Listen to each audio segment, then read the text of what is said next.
So this week I've been given the keys to the new RS E-Tron GT. Now this is sort of the daddy of the electric motor cars at the moment, and due to the fact that we're not going to be allowed to buy petrol engine, combustion engine cars by 2030, I want to see if the infrastructure is genuinely there in the UK to be able to live with an electric car on a daily basis.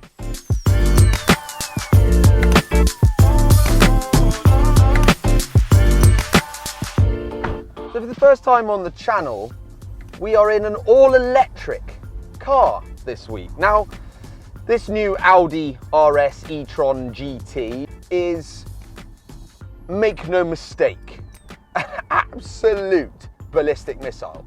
Now let's get this right out the way now, because I'm on a good bit of road that no one's on. The 0 to 60 time in this,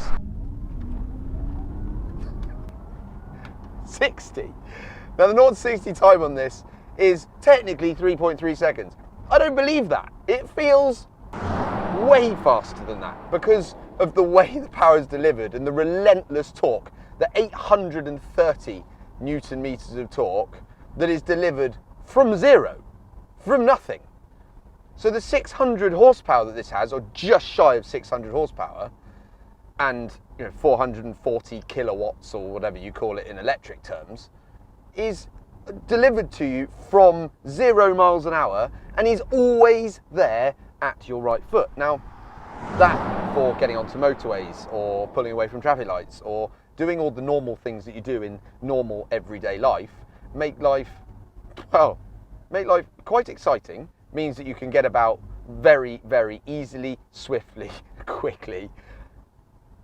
It's ridiculous. It's so fast. To go with the silly numbers of 0 to 60 and all of that, you're going to expect high price tags. Now this car is £134,000 as tested, which is a ginormous chunk of change, but it feels fantastic. It really does. Now I know everyone has been saying how clinical these electric cars are and how sort of boring they are, etc. This one,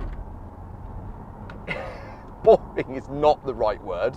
Boring is not the right word. It is alarmingly fast. It does feel heavy. It's just shy of it's just shy of 2.5 tons all up, and it does feel heavy. It feels most heavy under braking, because to me it feels like a couple of massive stops and then you'd start to get in trouble with the braking. But other than that, it is just relentless performance. It's amazing, and there's quite a bit of feel coming through the steering. It's not massively involving. The whole thing is not massively involving, but the way it goes and the way it feels and the way you could just get around in this car is mind-bending. It is an amazing piece of technology, and when you show it corners, which we will do in a second, it's fantastic. But again, it does feel heavy. The front end is fantastic, but with these electric cars, especially the really fast electric cars, because if I take my foot off the accelerator now, it just coasts. There's no engine braking. It does feel quite weird. You have to get quite used to it. You come barreling into corners. You have to really lean on the brakes. You get in the brakes, a little bit of throttle through the brakes, and then mash the throttle again, and off you go like a complete missile towards the horizon. It's just, you just feel like you're continuously heading towards a corner, doing a stoppie, and then firing out of a corner again. There's not as much enjoyment in the process of driving, if that makes sense. So the process of stirring gears, the process of getting heel and toe right, the process of doing all of those wonderful things, even if you've got flappy paddle gearbox, which for the life of me, I cannot work out why this has paddles. Even though it has a 2-speed gearbox on the electric motor, they do nothing. Oh, hang on. That moves the charging point down, which I have no idea what that means. Oh, it puts more regen braking on. There we go. Just found out. See, this is, consumer for myself.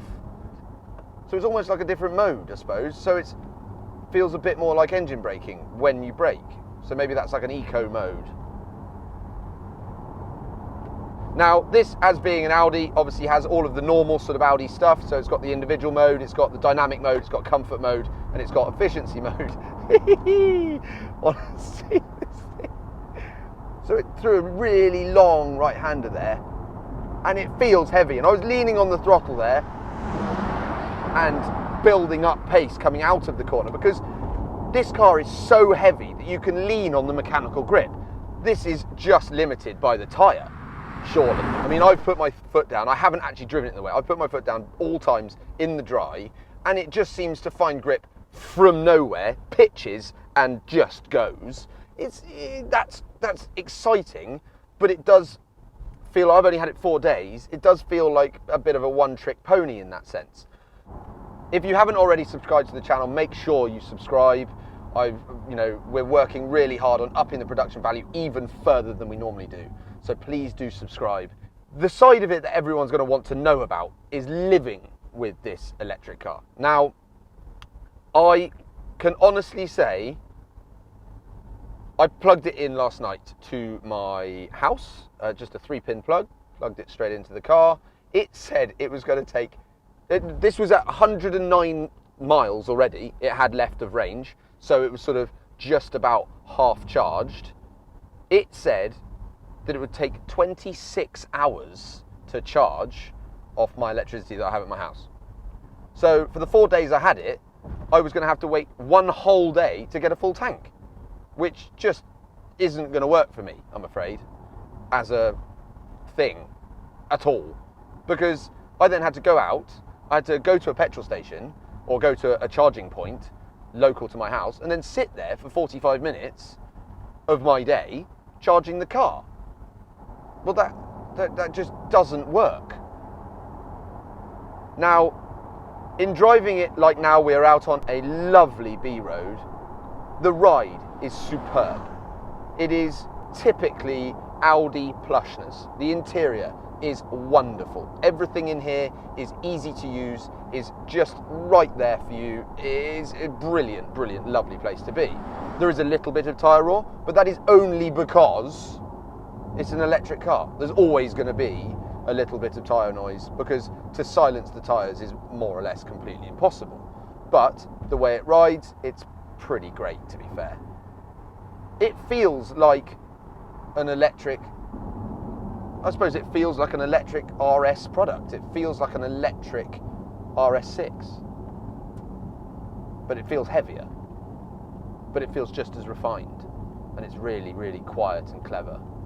And I can genuinely see, if I had to say it had 250 mile range, which is what it had when it turned up to me the other day, had a 250 mile range, and say I needed to do 200 miles in a day, but when I got to where I was going in that day, I could charge it there quickly, it would work like an absolute dream for me. But if I got to that place and I couldn't charge it, then I don't have time in my life to give up hours of time to charge a car. Just putting petrol or diesel is an inconvenience for me already. So doing it like that, just, I'm not sure works. And I know everyone says the infrastructure just isn't there yet. And also saying by 2030 that we're not going to be able to buy combustion engine cars anymore. So no petrol, no diesel cars. And that's in 9 years. I just can't see how that can work. I can't see how that's feasible. It is an amazing place to be. It is an amazing car. It is, the fit and finish is typically wonderfully Audi. The performance is off the charts amazing. But I just don't know that it works yet. But it will work. It will work. I have faith. I'm one of those petrol heads that love the combustion engine. I'm one of those absolute cliches that love changing gear and revving the engine right the way out and enjoying all of it. And to spend a little bit of time in one of these, in a fully electric car, to see if it fits into my life, I think it does fit into my life, and I think it does fit into what I would need it for. I think it would work really, really well for me because it would save on a massive fuel bill. but then I have those worries of, is electricity going to rocket through the roof? It is a magnificent piece of kit though. It really, really is. And it is, I can't believe they make these on a production line. It feels bespoke and beautiful. The carbon, the matte carbon in here is absolutely wonderful. It's so cool.